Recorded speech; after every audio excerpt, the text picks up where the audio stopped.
Okay. Good afternoon to all. This is our second session of HR administration subject, that is 305 HR, Human Resource Administration. And in our previous session, we have studied about the basics of Human Resource Administration.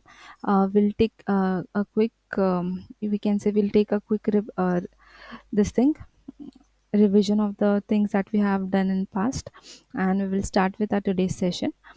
So in our last session we have learnt about what do you mean by personal administration or human resource administration, right?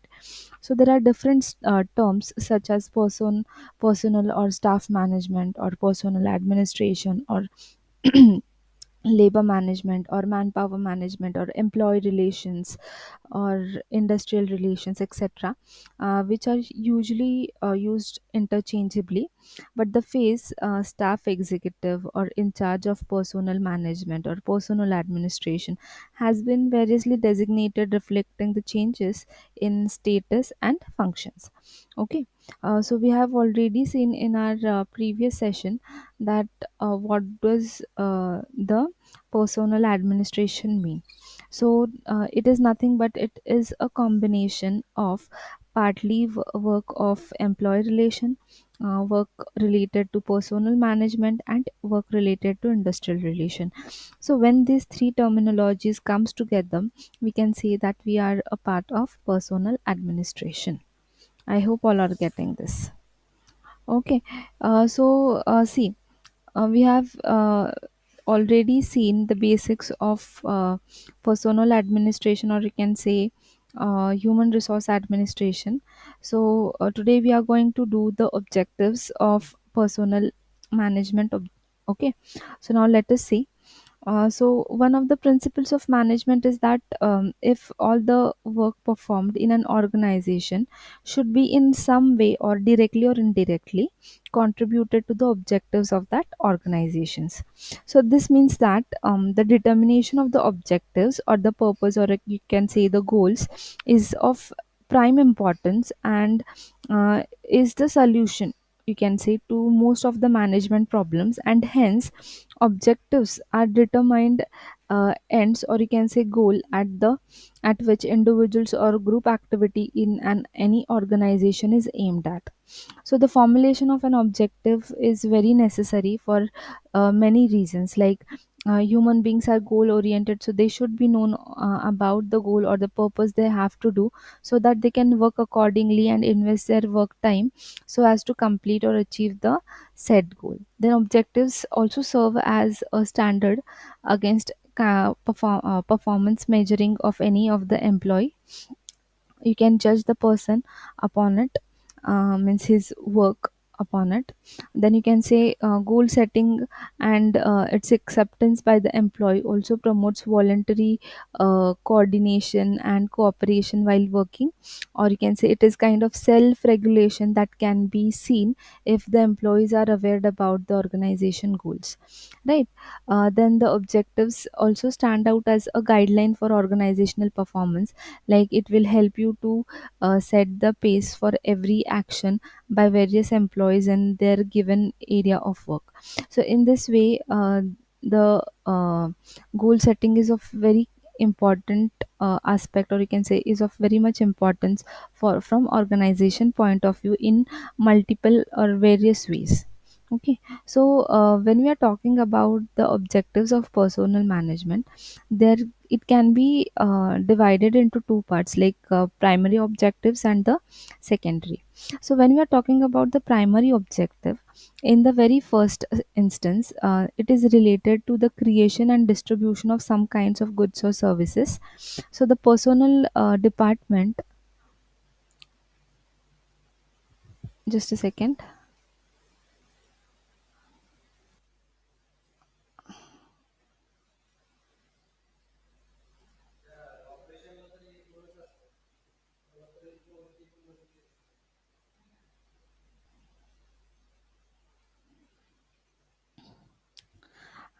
Okay.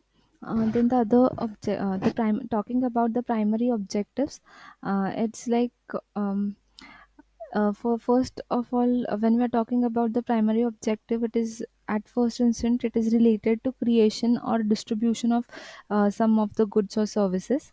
In the personal management department, they are assist with those who are engaged in production or in sale or in distribution and in finance. The goal of the personal function uh, is to create the workforce with the ability and motivation to accomplish the basic organizational goals. Just a second. Okay.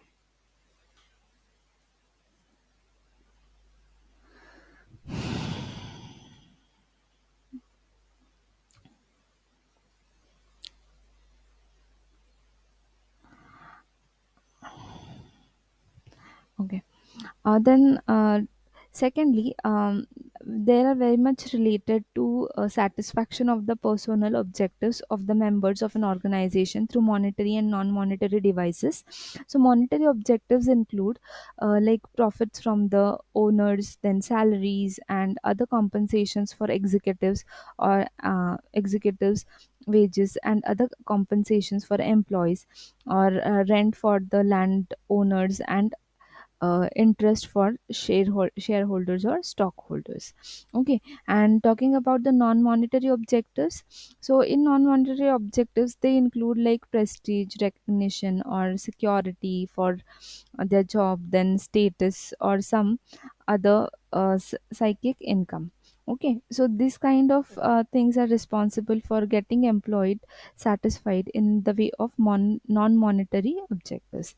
Thirdly, they are related to the satisfaction of community and the social objectives, such as serving the customer honestly, then promoting a higher level of standard of living in the community, then bringing comfort and happiness to the society, then protecting women and children, and finally providing the finally providing for aged personnel.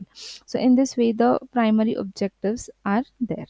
Now, talking about the secondary ones, they aim at achieving the primary objectives economically, efficiently, and effectively. So, the fulfillment of the primary objectives is dependent, or you can say contingent upon the following things. Like first one, the economic need for or useful of the goods and services required by the community or the society, then conditions of the employment for all the members of an organization which provide for satisfaction in relation to their needs, so that they may be motivated to work for success of the enterprise. Then third one is the effective utilization of the people and material in productive work, and finally the continuity of the enterprise. So in this way these are the secondary objectives which work to uh, you can say complete the need of primary objective. Okay. Now we'll just revise the nature of the just a second.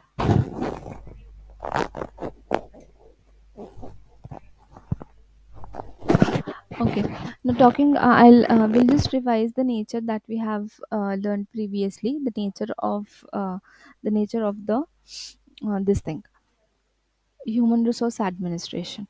Okay, so it, as we have already discussed, that it is a part of management discipline.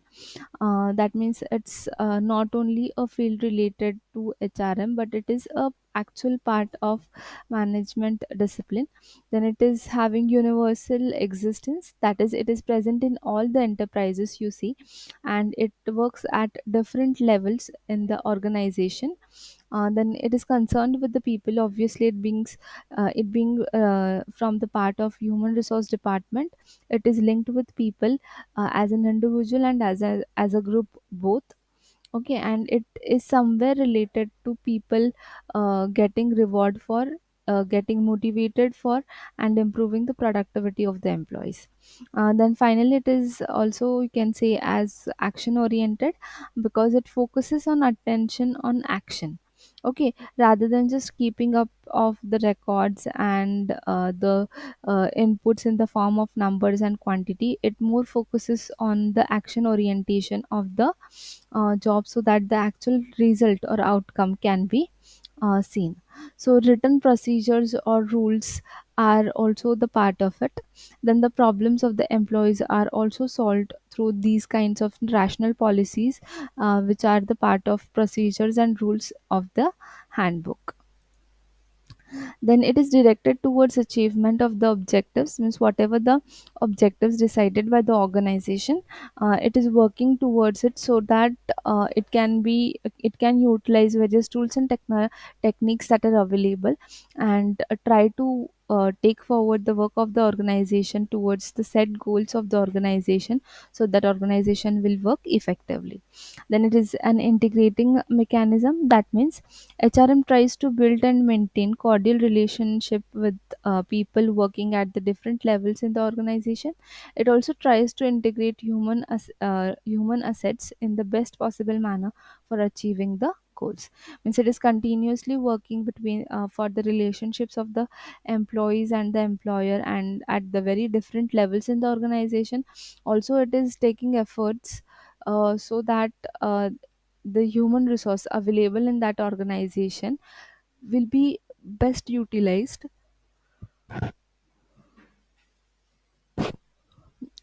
and a certain output can be seen, or you can say can be taken out of it. Then it is development oriented. Obviously, it intends to develop the full potential of the employees, hence we can say that it is development oriented. Then the reward structure is turned to the needs of the employees. Means, see, if the employees usually they work for money, right? So the rewards, if given in terms of monetary benefits, then such kind of rewards are very much welcome from the employee point of view, and hence it tries to create a reward structure in terms of employees need. Then training is provided to improve the skills of the employees. Then if very every attempt is made to use their talents fully in the service of the organizational goal. So it tries it tries that the whatever will be the requirement of the organizational goals. For those requirements, the maximum utilization of the employee talent can be utilized so as to accomplish it. Okay. Then a continuous process, yes, obviously it is a continuous process, because it is not a one shot of deal, or a deal which can be closed within a stipulated short term time period of a day or two, but it is a continuous process. It cannot be practiced only for hour of the day, or for the time period of 1 week or 2 week or so on, but it should be continuously working. Continuous things are going on, are studied and observed. Hence, we can say that it is a continuous process, as it requires constant alertness and awareness about human relations and their importance in everyday operations. Then, finally, you can say that it is a comprehensive function, because human resource is concerned with managing the people at work. It covers all types of people at all levels in the organization, right from the very beginners to the higher level people in the management. It applies to the workers, then supervisors, then office, then manager, and the other types of personnel within the organization. So in this way, you can say that this is the nature of organizational, sorry, you can say human resource administration. Okay.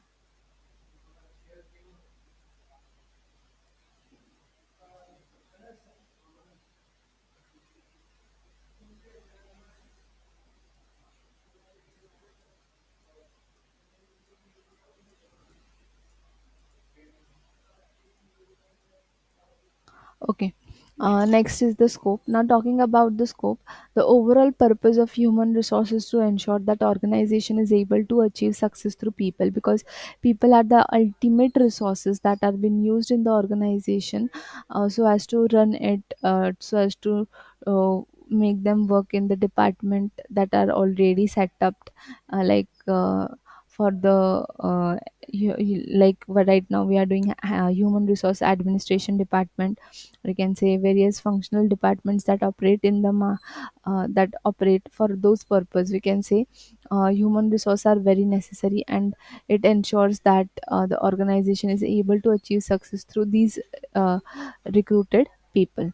Now, HR professionals manage the human capital of an organization and focus on implementing policies and procedures. See, if you want to have a kind of discipline for your organization, it is very necessary that you should be able to first set up a certain kind of plan, or you can say certain kind of certain kind of plan, or what is to be implemented. Those things should be previously decided, so that you'll get a proper disciplined kind of activity in your organization, and you will work accordingly, right? Yes, any doubt from you both? Yes. Yes. Okay.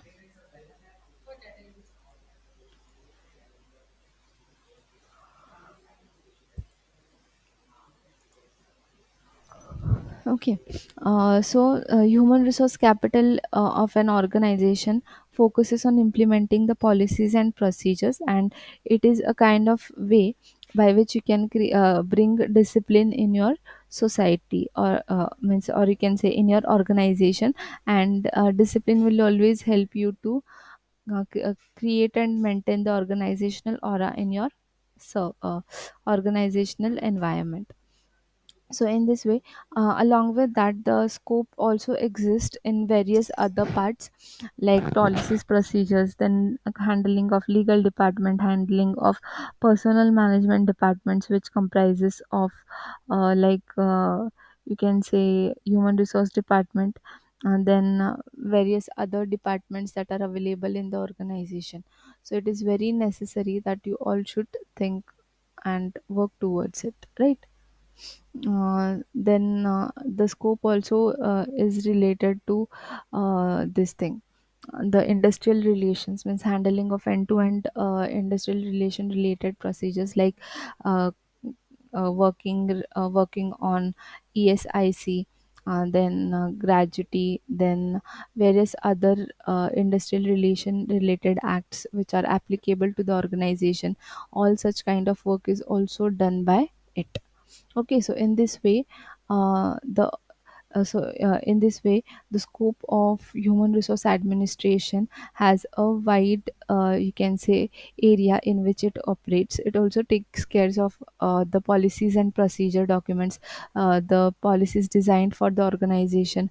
Along with that, the system approach of the organization, then what are the various disciplines that are followed by the organizations, all are taken care of, and all are related to it, and are maintained in a very appropriate manner.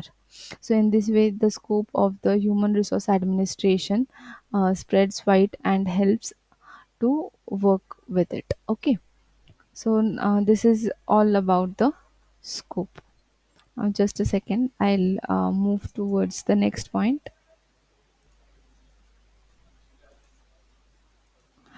Now, next is talking about the tools, techniques. As we have already discussed about the objectives, now let us see what are the tools and techniques that can be needed to achieve the objective. So, to achieve the objective of an organization, in the first place, it is very necessary to develop an appropriate organization and an administrative system. So, without having an appropriate administrative system, or you can say appropriate organization structure, you can't effectively implement the things, work upon it, and get output of it. So you should have a very structured and planned appropriate organizational structure, or you can say manner, which will help you to study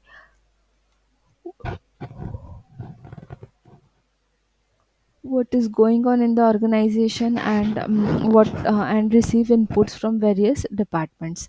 So this requires that the systematic data should be collected both from within the organization and from the external sources, that is sources such as universities and other enterprises. So in the second, so with the help of this kind of data, we can We can use this data in a very systematic manner and try to understand what are the current situations, or you can say what are the current things going on.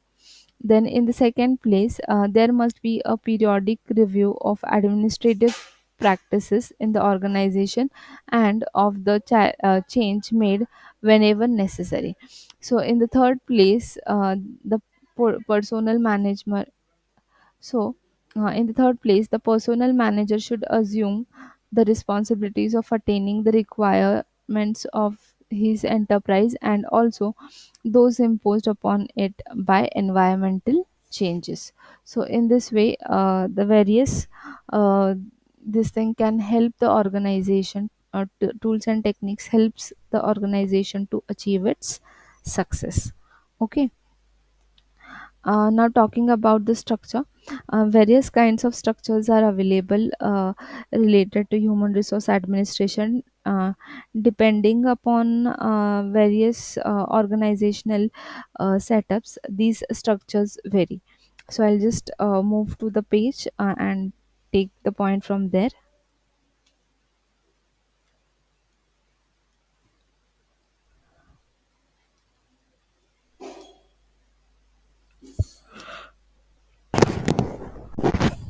So, one kind of a structure is like you can say the three-way communication structure. Just a second.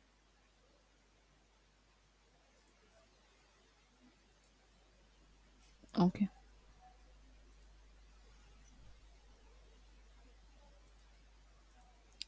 Okay, the three-way communication. It is a most successful system of employee communication and must be operated not only from the chief executive office downwards, but must consist of three interlocking circuits transmitting information, opinions, etc., upwards and downwards and laterally. So, in the traditional framework of organization, communications are largely structured.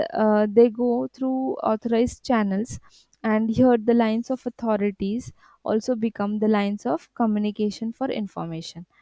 So the structures are like, for example, if A, B, C, D are the employees of the organization from various levels of management.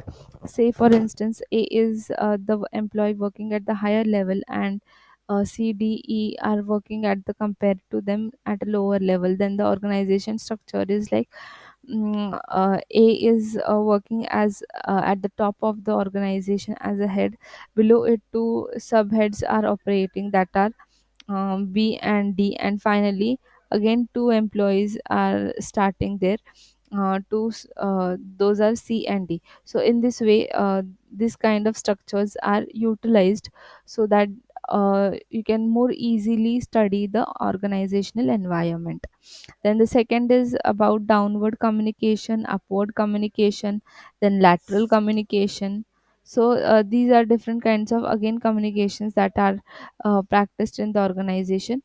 So both the delegation process and the principle that authority flows downward required information in the form of orders and direction to flow downwards from the superior to his subordinates. Means in this kind of structure, what happens, the superior will give command or will have a conversation from upward towards downward.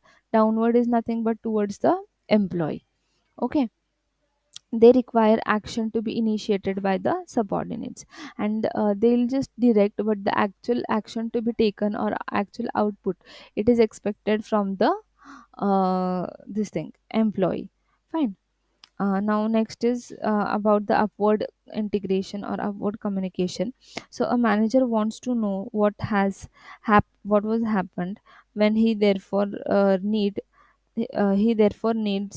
information to be fed upon to him. He can also evaluate the effective with which the body have been carried out and can be determined the basis of fresh orders and directions. So what happens in this kind of this thing, superior has a very open mind. His doors are always open, welcoming for suggestions and opinions, and he is one like having an attitude of listening to what others are saying, right? So there is likely to get more upward upward you can say there is more beneficial for having this kind of upward kind of communication in the structure of the organization, which will help to create a good rapport and relationship amongst the employee and the higher authorized superior or supervisor. So in this way, participative management tries to encourage this upward type of communication and work accordingly. Yes, so all are you getting this? Yes.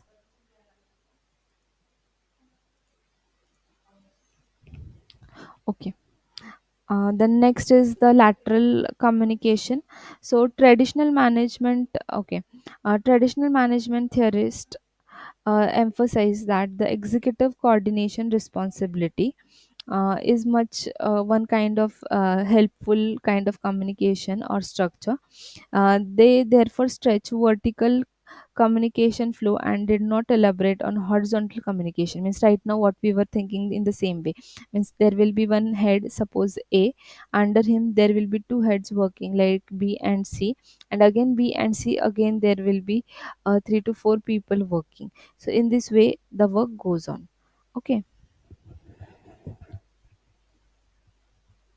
Therefore, the stressed vertical communication flows and did not elaborate on the horizontal communication. However, as already explained, even the traditionalist Henry Fayol suggested that Ganpak approach and provision for lateral communication when needed. He last line stuff conflicts arise often out of it and hence creates difficulty. So having a lateral communication channel or kind of structure is not that useful because it's a kind of channel which can give rise to conflicts, or you can say miscommunication between the employees, and they might come towards fight. So it's better that you go for or downward communication depending upon the structure of your organization. The frequency or content of the horizontal interaction are often a result of the state of technology, and it is and as Simpson observes that communication among foremen were mainly horizontal in view of the mechanized nature of the rule. Means though there are difficulties, but it is observed that moreover the communication mechanism is a kind of lateral communication only. Okay, so with this we come to the end regarding the structure of the organization uh, in human resource administration. Okay, so in this way we can say that there are various kind of organizational structures that are practiced in the organization, but few are having some positive points, few are having some negative points, but we can say that the most preferable kind of communication channel or structure will be upward communication or downward communication, or a so in this way the three-way communication structures of the organization comes to an end. So with this I will conclude our today's session, but before that if you have any kind of doubt you can just ask me. Yes, or you can go through the syllabus, read the points, and if you have any doubt you can let me know tomorrow. Yes, you have any kind of doubts? Okay. Okay. So with this, I conclude our today's session, and thank you both for attending the session. Thank you. So now you can leave the meet. Thanks.